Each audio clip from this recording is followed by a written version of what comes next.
Bonjour, c'est toujours un plaisir de vous retrouver et encore plus quand une nouvelle année démarre. C'est d'ailleurs l'occasion de vous souhaiter une très bonne année 2018.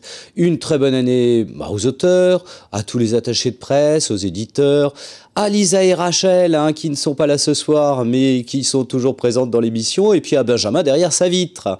Alors bien sûr vous pouvez nous retrouver sur tous les réseaux sociaux, sur Watch TV, sur les box ADSL et puis bien sûr en podcast. Alors, au programme de cette émission, cette semaine, nous allons retrouver Rachel, puis finalement n'est pas avec nous, mais elle va être quand même avec nous pour sa chronique. Elle nous parlera de Lorenzo Mattotti, un auteur extraordinaire. Après, on ira faire un petit tour avec... on ira faire un petit tour, c'est pas vraiment ça, mais on ira retrouver un auteur qui malheureusement nous a quittés il y a 15 ans maintenant, Patrick Moërel. On parlera un petit peu de son travail. On retrouvera ensuite un auteur de bande dessinée à la Galerie Glénat pour découvrir un peu son boulot sur les monstres. Il s'agit de Stan Manoukian. Voilà, je vous propose qu'on fasse une petite pause et puis on se retrouve pour démarrer avec Rachel.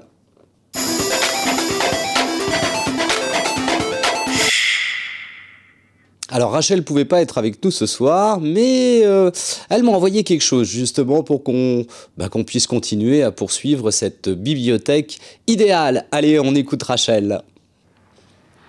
Bonsoir Christophe.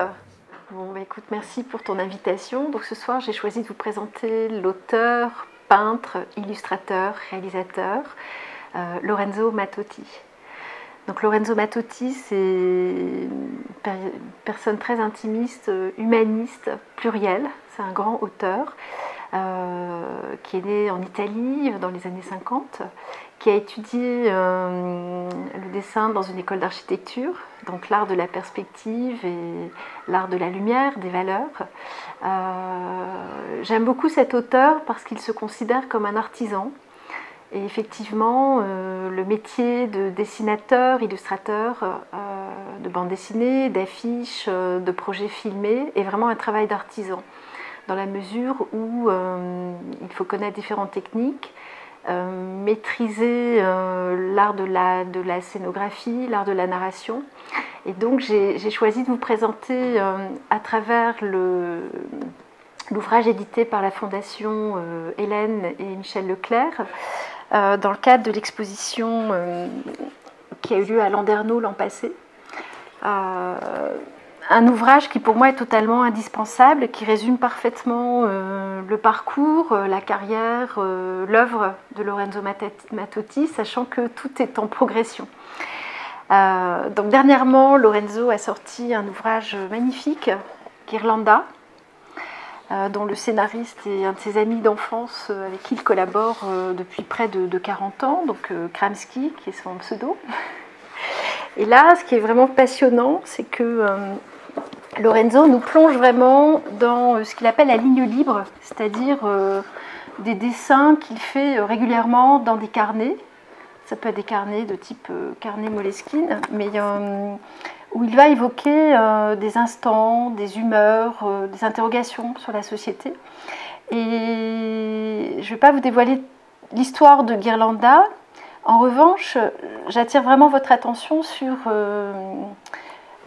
la narration et l'ingéniosité en fait, des personnages, des mises en scène, qui dans certains cas sont vraiment très proches de l'univers fantastique créé par des illustres comme Jérôme Bosch ou Bruegel.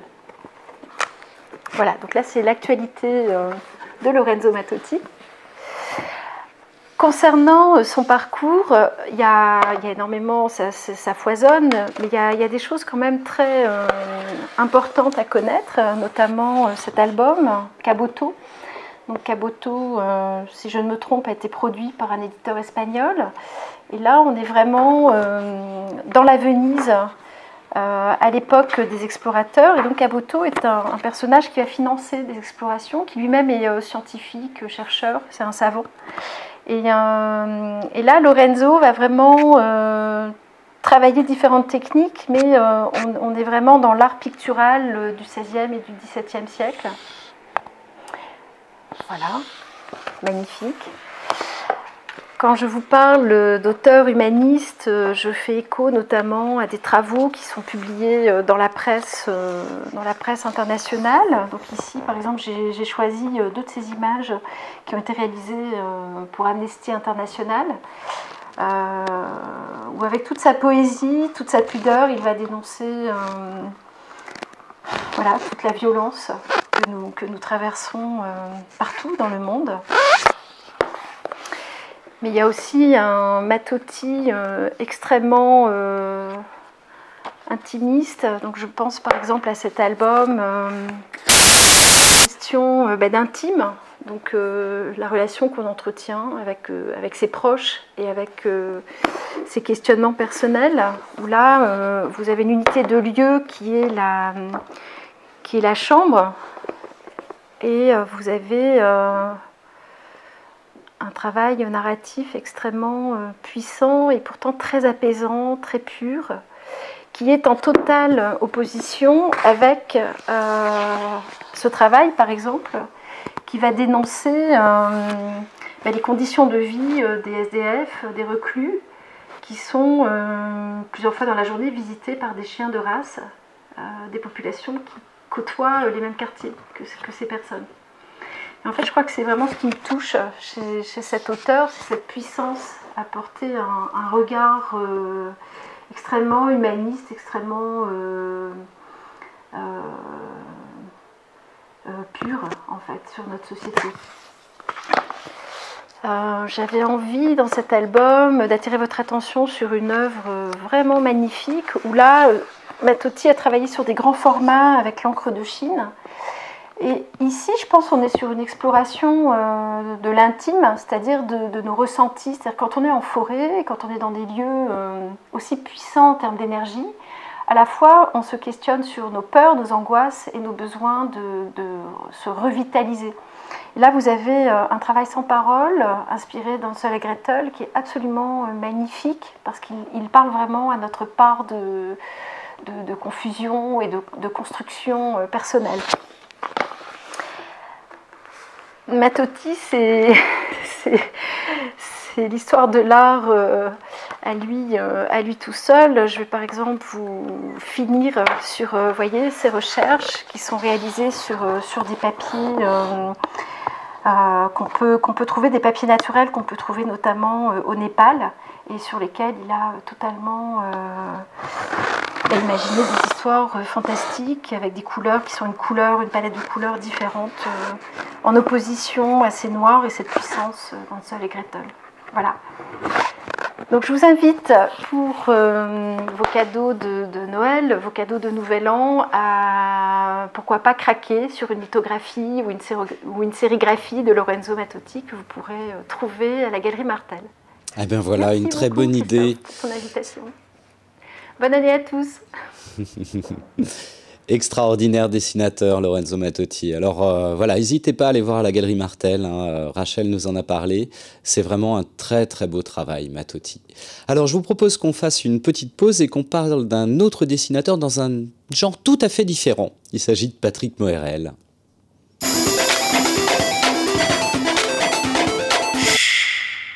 Alors, Patrick Moërel nous a quittés il y a maintenant 15 ans. Et oui, le temps passe trop vite, beaucoup trop vite. Donc, Patrick Moërel était un dessinateur, je ne sais pas si vous vous souvenez, mais qui avait un univers complètement absurde. Mais un absurde dans le quotidien, ce qui était assez marrant. Alors, il y a plusieurs albums qu'on était paru chez Fluide Glacial, hein.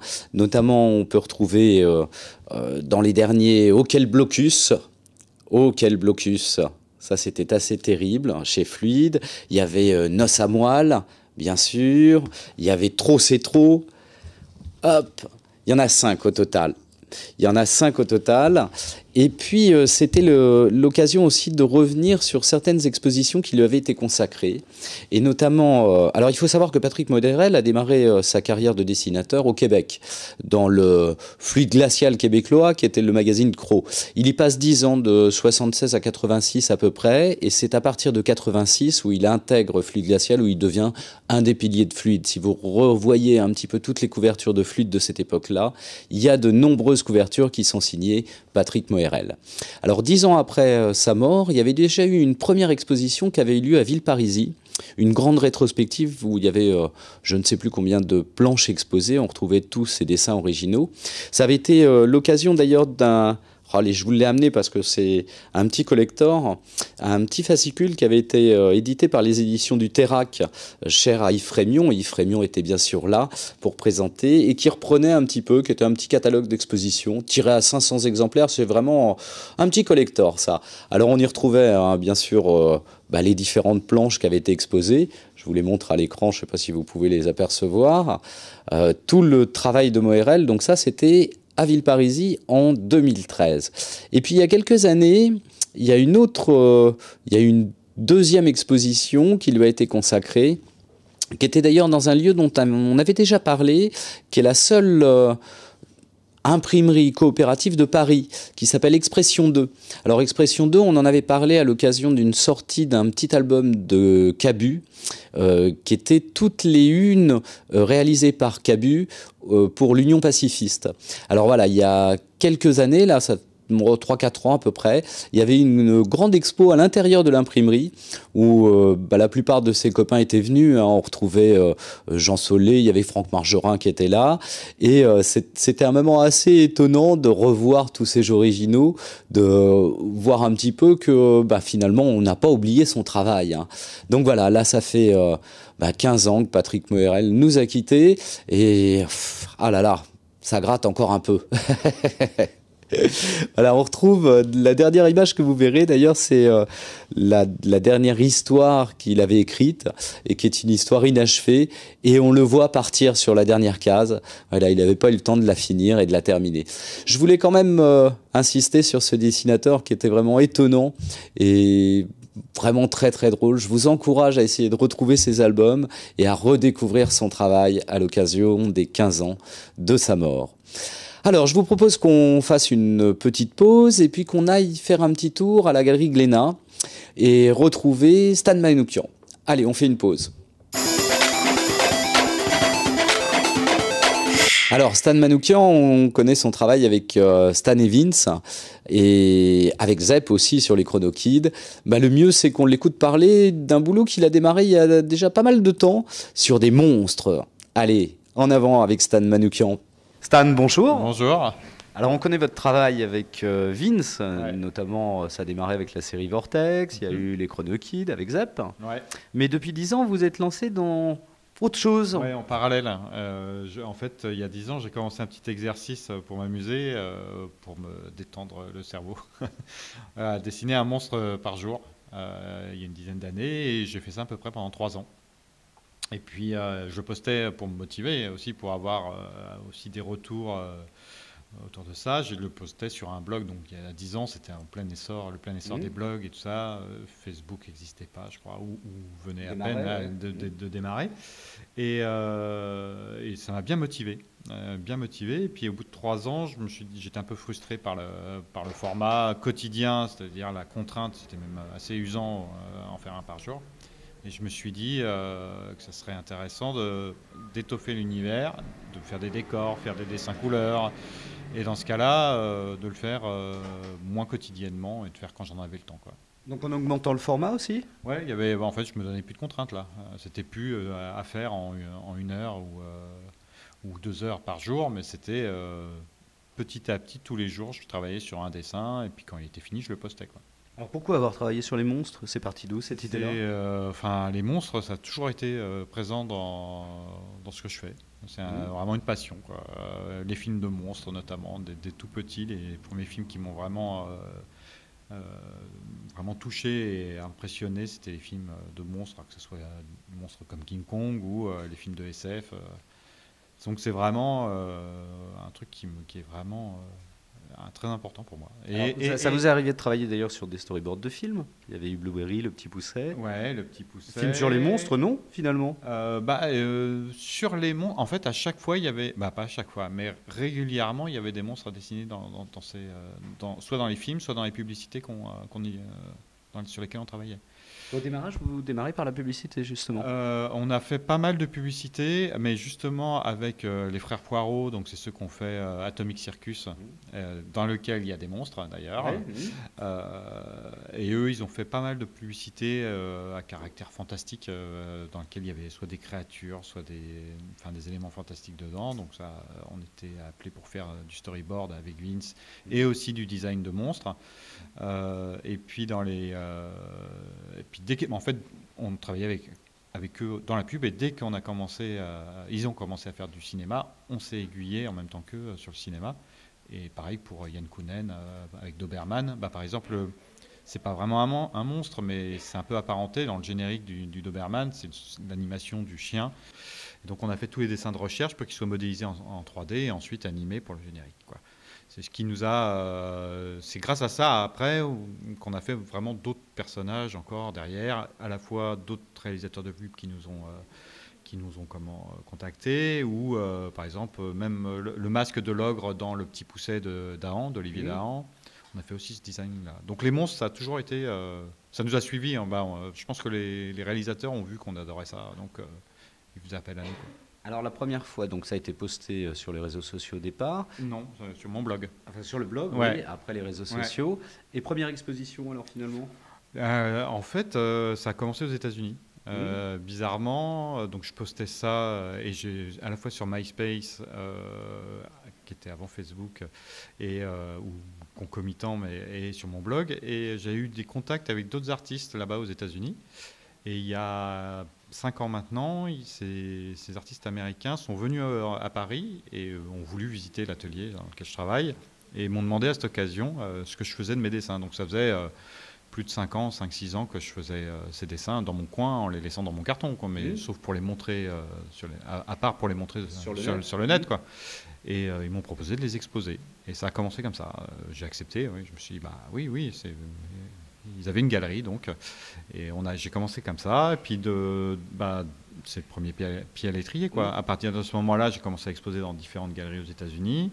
J'ai commencé à faire aussi des expos au Japon, avec des sculptures, parce que le marché japonais est beaucoup plus friand des volumes. Et puis moi, j'ai toujours aimé aussi faire aussi du volume et de la 3D comme ça. Donc j'ai sculpté moi-même des pièces uniques avec ces monstres. Et de là, Julien de la galerie Glénat, qui connaissait mon travail, m'a proposé de faire une première exposition en France à la galerie Glénat. Qui était en 2015, ça. Qui était en 2015, ouais. Donc j'ai à la fois exposé des dessins que j'avais faits pendant quelques années auparavant et qui n'avaient jamais été exposés ici. Et ça m'a donné l'occasion de travailler spécialement pour une expo parisienne, travailler sur des plus grands formats et d'expérimenter des choses et que j'avais pas fait auparavant pour un blog, quoi. C'est vraiment pas du tout la même optique, du coup. Ouais, c'est pas la même. Et donc il y a eu une deuxième expo, là, il n'y a pas si longtemps. Et la deuxième expo, c'était cette année, en mars 2017. Et comme chaque fois, une expo, ça fait vachement progresser, quoi. Là, j'ai encore travaillé différents formats, dont un encore plus grand que d'habitude. J'expérimente les styles et les techniques. Pas le style, vraiment, c'est toujours un peu le même style, mais surtout la technique utilisée, quoi. Alors au final, depuis le début de l'aventure, un bestiaire de combien d'individus ? Je ne sais pas, des milliers. Parce que déjà les 3 premières années, il y en avait un par jour. Donc voilà. Des fois même, il y en avait plusieurs sur le même dessin. Et puis là, depuis peu, là, je me mets en plus à collecter mes monstres dans des livres que j'auto-édite et à raconter des petites histoires avec. Donc pour l'instant, 4 livres sortis ? 4 livres sortis, 2 qui sont un peu des encyclopédies, un peu comme comme un petit catalogue de monstres un peu à l'ancienne, référencés. Et puis 2 avec des petites histoires que je me suis amusé à raconter. Alors c'est pas de la bande dessinée, c'est des illustrations avec un texte en dessous. Et sur chaque page, il y a une illustration et on suit en 30 pages un peu l'aventure de nos héros, quoi. Alors pour les trouver sur votre page Facebook? On les trouve soit sur via Facebook, il y a des liens sur mon shop en ligne Etsy, et sinon la Galerie Glénat, déjà ils ont un fonds de...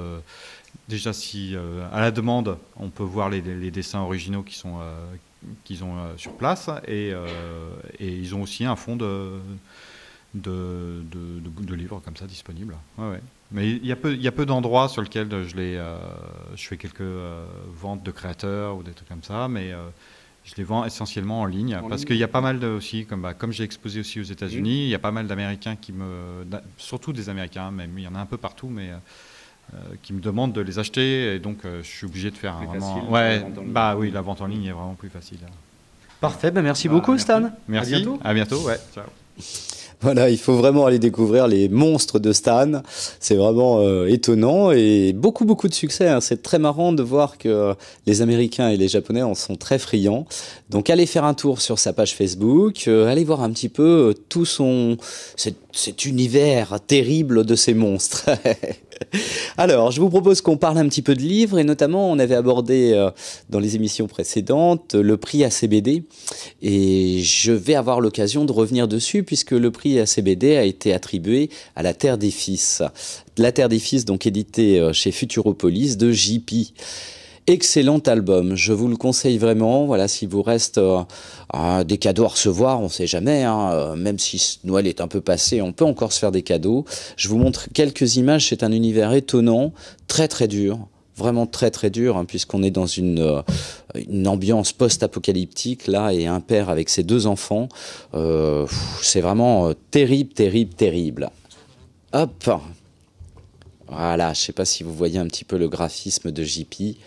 C'est vraiment impressionnant, et histoire très dure, où ces 2 fils sont pas faciles du tout. Il y a toute une histoire de journal et d'un écrit par le père. Voilà, c'est à découvrir. Ça s'appelle La Terre des Fils chez Futuropolis. Très bel ouvrage. Alors ça peut être l'occasion aussi de vous parler du prix Artemisia qui va bientôt avoir lieu, hein, puisque la semaine prochaine, le 9 janvier, seront annoncés les albums primés par Artemisia, et la remise des prix, à noter, hein, vous l'avez à l'écran, c'est le 11 janvier, donc à AgroParisTech, hein, qui est rue Claude Bernard. Je vous encourage à venir, n'hésitez pas, c'est à partir de 18h30, vous saurez tout sur le prix Artemisia. Donc il sera annoncé le 9 janvier, date anniversaire de la naissance de Simone de Beauvoir, et la remise des prix a lieu le 11 janvier à Paris, à AgroParisTech. On avait fait quelques images l'an dernier, hein, pour la cérémonie. L'amphi est magnifique, une très belle bibliothèque ancienne.